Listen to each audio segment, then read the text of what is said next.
Welcome back to Psychic Crime, and I'm your host, Nicole Mann. Once again, I want to thank you all for listening. I see we have some new listeners.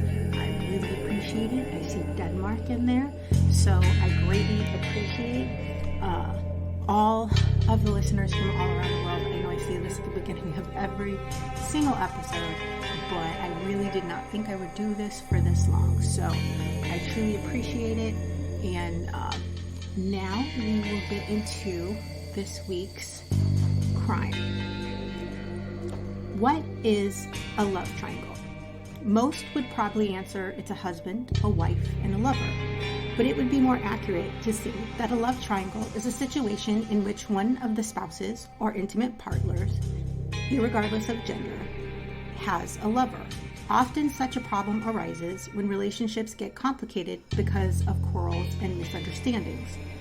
Love triangles are usually divided into two types. When two lovers struggle to win the love of a third person, when a person is in love with another while they are in love with someone or involved with someone. The models of a love triangle. First, a husband, wife, and wife's lover. The husband, wife, and lover model is a classic case in the love triangle psychology.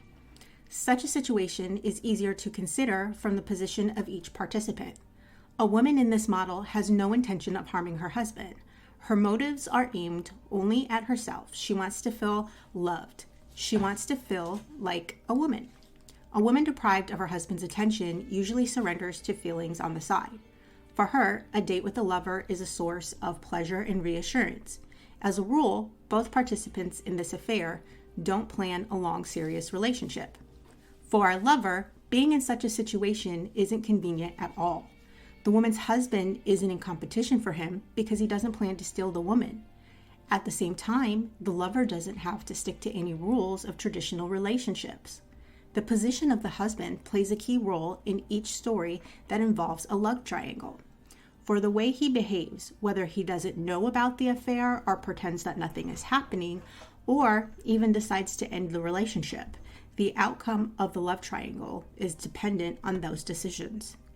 Now with the wife, husband, and husband's lover model, for the husband, the lover is a woman he believes may provide more to him than his wife, the affair with whom he is shrouded in mystery and is usually based more on intimacy. Such relationships are really extreme. Usually he realizes it's forbidden, which makes it even more desirable. He may have even been faithful to his significant other for many, many years. And now free time and thoughts of not being enough are giving away to an affair. He pleases this person with gifts, sends dozens of tweets, emails, and notes, but statistics show that a very small percentage of men actually break up with their partners for the lover's sake. The thing is, it's difficult for men to get used to new relationships. Sure, the daily routine of family life gets boring, but this boredom is easy to overcome if you find a lover. An affair on the side brings new feelings to the man's life, but it's important to stop the relationship in time. Otherwise, the man risks losing both partners. Why love triangles happen? This problem can occur for a number of reasons. There's no love and understanding between the spouses, and they're looking for it on the side. Maybe no satisfaction from their sexual relationship, or maybe there's deep distrust and jealousy. Lack of personal space can also be a contributing factor for both spouses or one. There are no specific reasons, such as for a love triangle to appear, there should be tension within the family. All situations are individual. Is there something similar? Yes. These emotions on all three sides are experienced. One of the reasons why love triangle relationships occur lies in usually the men's traits, such as polygamy.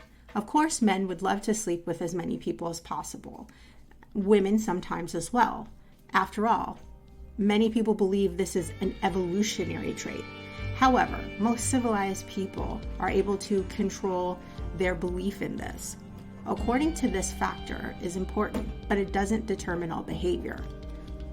Some men simply want to try sex with another person. Some desire often appears if the husband had very few sexual partners before they were married. The same can be said with the women. What if everything is different with the other woman? What if the grass is greener? The saddest thing here is the disappointment that men experience in the overwhelming majority of these cases. Sex with another woman practically doesn't differ from the one with his wife, but he's already destroyed the family. Sometimes problems with mutual understanding become the reason for a love triangle. Individuals constantly criticize and judge their spouse and don't give them personal space. A lot of couples suffer from this, and it's not surprising when people want to leave in such situations. Also, a man can just simply fall in love with another woman, and a woman can just fall in love with another man or another woman. Gender doesn't play a role in love triangles. As a rule, men suffer from deep doubts, just like women, and are unsure of their actions and if they're appropriate. But many times, if they feel they've fallen in love, the individuals just can't resist. Not to be confused with the triangular theory of love. The triangular theory of love characterizes love in terms of three underlying components: intimacy, passion, and commitment. People love each other to the extent that they show these three components consistently. And with different combinations of the components, they can yield very different kinds of love. Our next partner has a product I use literally every day. I started taking AG1 because I wanted better gut health. I wanted a supplement that actually tastes great. It doesn't taste chalky or sour like superfood powders or probiotics normally do. It just has this really kind of mild tropical taste that I really, really love. So what is it? With one delicious scoop of AG1, you're absorbing 75 high-quality vitamins, minerals, whole food source superfoods, probiotics, and adaptogens. Some of you know I have Hashimoto's, and it causes digestive problems for me.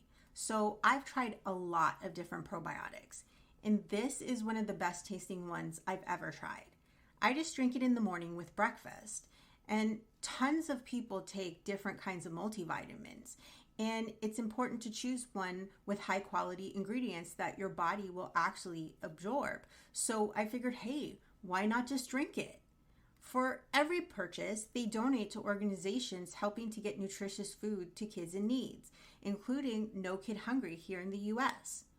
Right now, it's time to reclaim your health and arm your immune system with convenient daily nutrition. It's just one scoop and a cup of water every day. That's it. No need for a million different pills and supplements to look out for your health.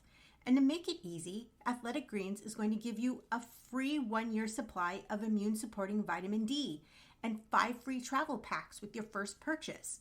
All you have to do is visit athleticgreens.com/emerging. Again, that's it. athleticgreens.com/emerging to take ownership over your health and pick up the ultimate daily nutritional insurance. Now, from the ivory tower of Northwestern University to a bloody basement in Louisville, Kentucky, Jeffrey Munt had lived a double life. He was a top official at Northwestern, leading its technology overhaul. But, like I said, he had a double life. He let his friends and coworkers know that he was leading an alternative lifestyle, that he was gay. But what happened behind closed doors was actually a nightmare, said Sergeant John Lesher of the Louisville Police Department. In 2007, Munt moved to 4th Street in Louisville after suddenly leaving Evanston. He lived there with his 38-year-old boyfriend, Joey Banis. The two were involved in a love triangle with entrepreneur Jamie Carroll.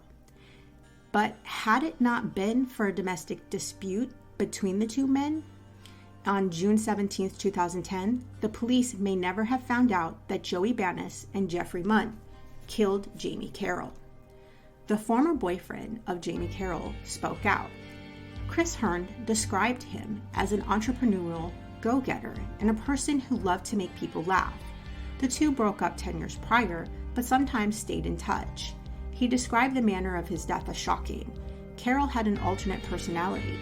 Everybody knows him as in Huntington as Ronica Reed, the drag queen. I remember him as a person as being full of life, always in a good mood and always trying to be positive, Hearn said of Carroll. But one horrible evening on June 17th, this 911 call came in. Quoted directly from the call, "Dispatcher, what's your name?" Caller, Jeffrey Munt. Dispatcher, who is attacking you? Caller, Jeffrey Bannis. Dispatcher, this is an ex-boyfriend, right? Caller, he's in my house. I'm not safe. He's in the house trying to break down the door. Stay on the phone with me, please, please. I'm on the second floor. Jeffrey Munt and Joey Bannis' relationship has always been complicated. They began as friends, and eventually it became intimate with the help of drugs. Eventually the men settled into a coupledom, but enjoyed the wilder side of life.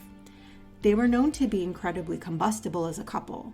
At times, they were an adorable, cuddly twosome, and other times, they are full of fistfights and curse words. One constant, though, was that they were almost always using drugs. Now, on June 17th, the drug use gave way to a violent confrontation. To stay out of jail, both men offered information about a murder, and they tried to pin it on each other.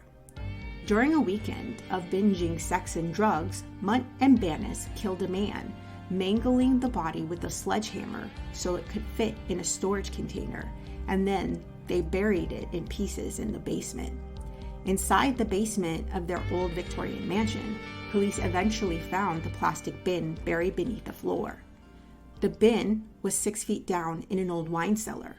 Bannis had given his statement about how they got all of that hard clay and mud out, used a pick and a shovel, and they basically laid it all out and said, "This is exactly what we did." The body of their party mate, Jamie Carroll, had been planted in the basement 6 months earlier, shot and stabbed during a weekend of drug-fueled sex. Shortly after the killing, Munt and Bannis came to a party in Chicago and were arrested at a downtown hotel trying to change counterfeit cash with a doorman. Police say they found $55,000 in fake money and a gun that was used to kill Carroll. Police described the relationship between Carroll, Munt, and Bannis in a press conference. Apparently, this individual was involved with them in a sexual relationship, a love triangle. It appears that they had made some type of plan of robbing him of drugs, according to Detective Barry Wilkerson. During that robbery, that's when the murder was committed. In Louisville, both men wanted and got separate trials. Both defendants claim that they did nothing and that the other person did everything, but that's just simply not true. The jury convicted Bannis of murder, and he was sentenced to life in prison. Another jury, however, found Munt not guilty of murder and only convicted him of robbery and tampering with evidence.